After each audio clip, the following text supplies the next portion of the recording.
हे माझी आणि त्यांची भेट 1 महिन्यापूर्वी झाली होती. त्याच्यानंतर महाराष्ट्र शासनाच्या वतीनं आपल्या सगळ्यांना जे माहिती आहे की प्रसाद लाड साहेब तिथं त्यांना भेटायला गेलेले होते आणि त्याच्यानंतर ते विखे पाटील साहेबांची चर्चा करणार होते, कारण विखे पाटील साहेब त्या समितीचे अध्यक्ष आहेत. मी देखील त्या समितीचा सदस्य आहे.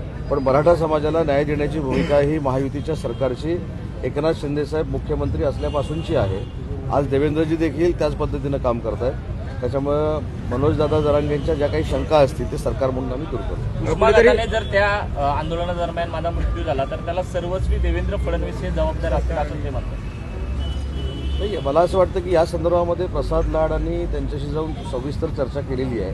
प्रसाद लाड साहेबांचा कालच मला फोन होता की या संदर्भात चर्चा करायची आहे, विखे पाटील साहेबांची चर्चा करायची आहे. मनोजदादांना आंदोलनाची वेळ येणार नाही अशा पद्धतीनं शासन काम करेल अशा पद्धतीची भूमिका देखील प्रसाद लाड यांनी मांडलेली आहे. त्यांच्यावर आम्ही चर्चा करू आणि भविष्यातली आमची भूमिका मराठा समाजाबद्दलची जी सकारात्मक आहे ती तशीच ठेवून पुढे जाऊ. जरांगे पाटील असं पण म्हणत आहेत की शिवसेना शिंदे गटाच्या लोकांना किंवा त्यांच्या मंत्र्यांना सरकार काही खात नाही का, केवळ भाजपचेच मंत्री निर्णय घेतात का, असं देखील त्यांनी सवाल केलेला आहे. कारण आम्ही सरकारमध्ये काम करताना सांघिक काम करतोय. साहेब ज्यावेळी मुख्यमंत्री होते त्यावेळी देखील शिवसेना, भाजप, राष्ट्रवादी काँग्रेस पार्टी, अजितदादांचा असा आम्ही सांघिक निर्णय घ्यायचो. आता देवेंद्रजी मुख्यमंत्री आहेत, त्यांच्या नेतृत्वाखाली आम्ही सगळेच एकत्र येऊन निर्णय घेतो.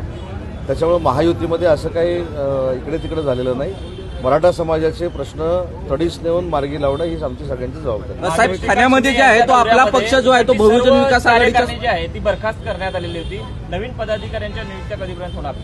आता आम्हाला इथे यायला जो उशीर झाला ती आमच्या शिवसेनेच्या प्रमुख 15-16 कोर कमिटीतल्या नेत्यांबरोबर जिल्ह्याची बैठक होती.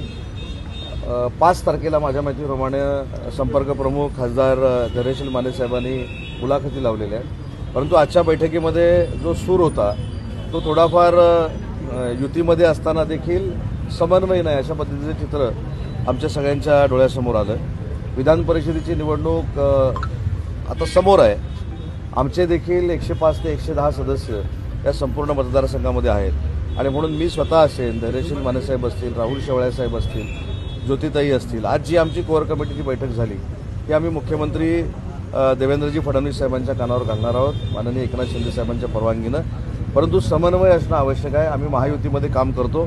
त्याच्यामुळे पालकमंत्री शिवसेनेचा असेल तर त्यानं 2 पक्षाच्या बाकीच्या लोकांना बरोबर घेऊन चाललं पाहिजे. जर भाजपचा असेल तर त्याने देखील आम्हाला सगळ्यांना बरोबर घेऊन चाललं पाहिजे. महायुतीमध्ये कटुता येईल अशा पद्धतीचा मिठाचा खडा कोणी टाकू नये हीच आमची कोर कमिटीमध्ये चर्चा झाली. आणि म्हणून मी सांगितलं की सिद्धराम म्हेत्रे साहेब असतील, भगीरथ दादा असतील, आमचे शहाजी बापू असतील, शहरामधले आमचे असतील, अशी सगळी मिळून आम्ही 105 ते 110 पर्यंत जातो. त्याच्यामुळे आमचा देखील मतदानामध्ये वाटा आहे. पण आपण सगळ्यांनी समन्वयानं जर केलं तर अतिशय चांगल्या पद्धतीची निवडणूक होऊ शकते. पण डावलूनच जर केलं तर तेवढीच कटुता मित्रपक्षाच्या कार्यकर्त्यांमध्ये राहते.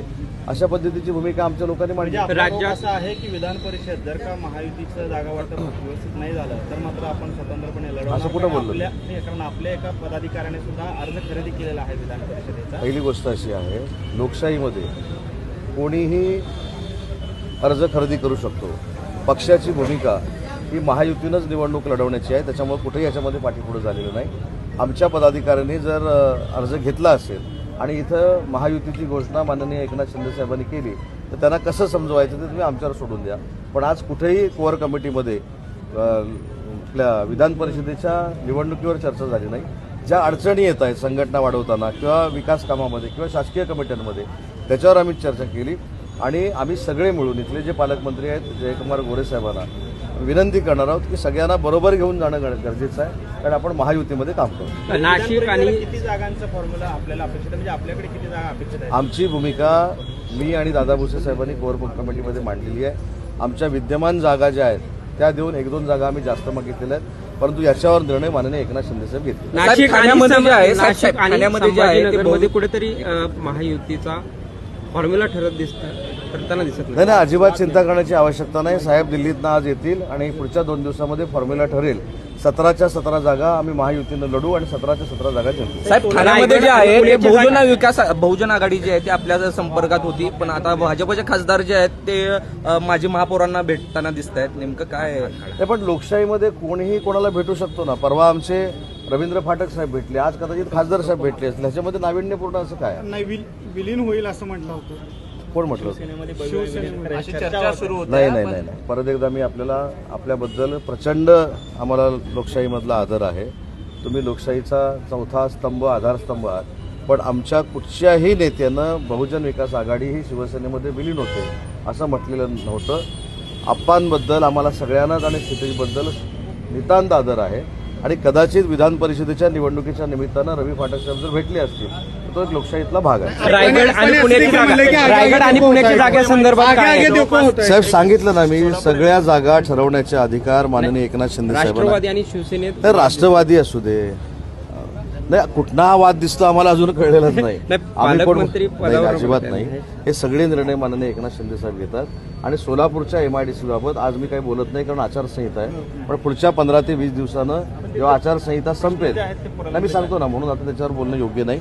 पण त्याच्यानंतर तुमच्या समवेत सगळ्या अधिकार